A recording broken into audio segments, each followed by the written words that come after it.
Hey, what's going on, everybody? Welcome to the channel today. If you enjoyed this review, please drop a like and please subscribe down below. I appreciate all the support from everybody. And we have an interesting pair in front of us, a model that I want to review for you guys, but I'm not too fond of it. I reviewed one of these before. This one is actually a dot swoosh pair. Big Nike up top. Dot swoosh is part of their digital world, and they're kind of like they did NFTs, and there was a way for like the digital world translates into the real world, and they do these pairs.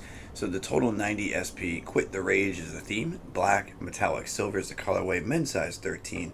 Retail is not posted on the side there, but they are $115 US. And there is your dot swoosh special paper on the inside, different than what you normally get in a standard Nike release. And this particular pair released on June 17th of 2025 for $115 US.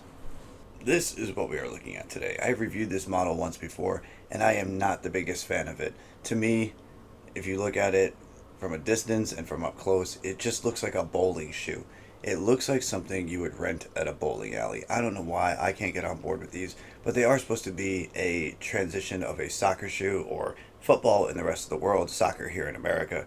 And we are looking at an all leather upper across the total 93, which is the model printed back here. That is, of course, the model of the shoe. And we have this nice double contrasted stitch that goes across the upper here on the toe box. Creates almost like a puffer jacket looking pattern. It's not puffy though, it just kind of creates that effect because of the gloss on the light on the leather. And there's your swoosh imprinted in kind of like a metallic silver. And the whole theme, Quit the Rage. Kind of like video games. Get upset, people rage quit, stuff like that. It's kind of interesting they took that digital world concept onto these. They've done digital things with the Air Maxes, like the Tomb Raider inspired one, Donkey Kong, the James Bond GoldenEye pair, which I actually have coming, so stick around for that. We have the silver swoosh right there on the toe box, and this is the part that really makes it look like a bowling shoe to me. You have the 90 stamped in right here across this imprinted, looks like shattered glass type thing. Nike swoosh on the back, and I have to say the green is pretty cool, but once again, these are shiny, they are bright, they will attract attention in the sun because of that shininess. I would say they're more of a patent leather than a leather across the entire upper, and remember there is that weird lacing system that goes off to the side as opposed to a tongue. And that is my biggest concern with these, is when we get into the comfort. I'm concerned about this wearing on your foot over time. Right here, it is a little sharp. I'm really curious. I'm not going to be wearing these because I don't like them too much. So I want to know, anybody who's bought a pair and worn them for a while, how does this feel on your foot over time, over wear? Does it start to hurt? Have you had any blisters? I'm curious to hear everybody's comments on those. And as the laces go up in this green with that off-centered stitch, you can see the total 93 branding up top of what is supposed to be part of a tongue, but it's more just a flap that continues from the upper.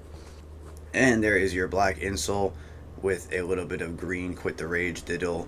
And what you're looking at there is supposed to be a PCB, which stands for printed circuit board. Your opponent has forfeited the match. So really, really cool that they took a take on video games and the whole Quit the Rage. For me, it was back when Call of Duty 4 first came out in 2007 when PSN launched.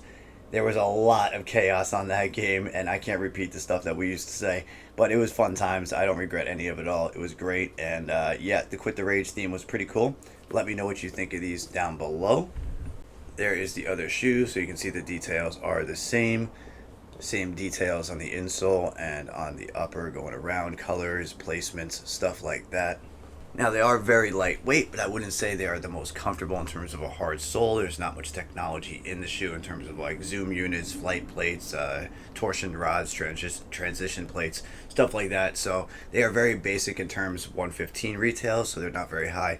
But I don't know if I'd recommend these as an all-day shoe, but that's just my opinion. And they do run a little bit long, I'd say, but narrow, so I don't know if I would recommend sizing up, but I kind of would, because if you have wide feet, you want to do that.